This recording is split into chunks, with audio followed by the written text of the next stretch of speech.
The only financial plan that never fails, expecting your future self to prove it wrong. Today, we will cover chapter 14 of the book Psychology of Money, which is You Will Change. Housel हमें ये बताते हैं कि future में हमारे different goals होंगे, different values होंगे और हमारी सर्कमस्टेंसेस भी अलग अलग होंगी। फ्यूचर में हम बिल्कुल अलग होंगे जैसे कि हम आज हैं। इसीलिए जो एक रिजिड फाइनेंशियल प्लान्स होते हैं वो फ्यूचर में काम नहीं करते। इसलिए हमें अपने फाइनेंशियल प्लान्स को बनाने में, फाइनेंशियल डिसीजंस को लेने में एक फ्लेक्सिबिलिटी रखनी चाहिए। लेट्स स्टार्ट विथ आवर की points and the first one is the illusion of permanence. हमारी सबसे बड़ी गलती ये है कि हम अपने करंट प्रायोरिटीज़ को ये समझते हैं कि वो हमेशा के लिए बनी रहेंगी। ऐसा नहीं है, क्योंकि फ्यूचर में आने वाली सभी सर्कमस्टेंसेस या फिर प्रॉब्लम्स हमारे लाइफ में उन सभी प्रायोरिटीज़ को चेंज कर सकती हैं और या फिर कर भी देती हैं। इसे आप एक एग्जांपल से समझ सकते हो कि एक 25 साल का लड़का जब सेविंग करेगा तो उसकी प्रायोरिटी क्या होगी? उसकी प्रायोरिटी होगी एक कार, एक स्पोर्ट्स कार, उसके लिए वो सेविंग करेगा। लेकिन वहीं एक 40 साल का आदमी जब सेविंग करेगा तो उसकी प्रायोरिटी सबसे पहले उसकी फैमिली, उसकी हेल्थ होगी, जिसके लिए वो सेविंग करना चाहेगा। And the second one is adaptability over specificity.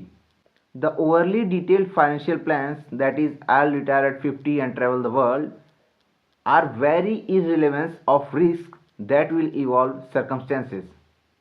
Focus on flexible systems, that is emergency funds, diversified investments, rather than relying on these rigid goals.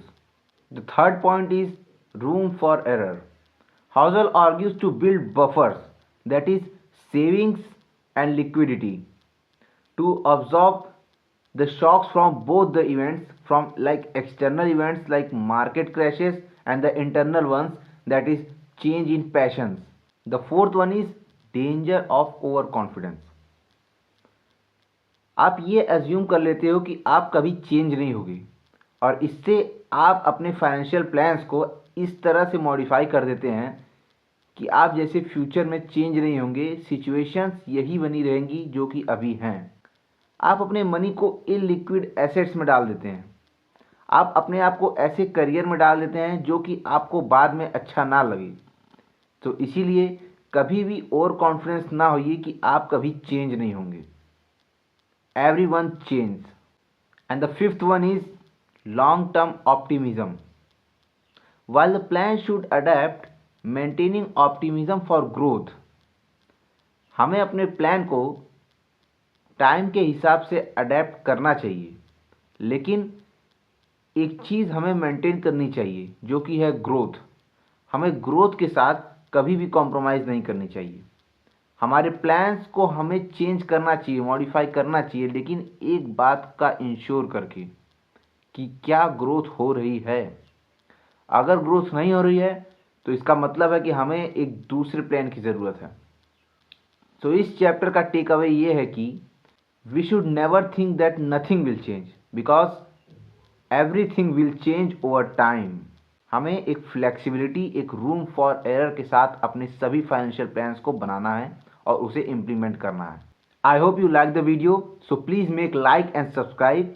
We will meet the next day with a new chapter. So until that, goodbye.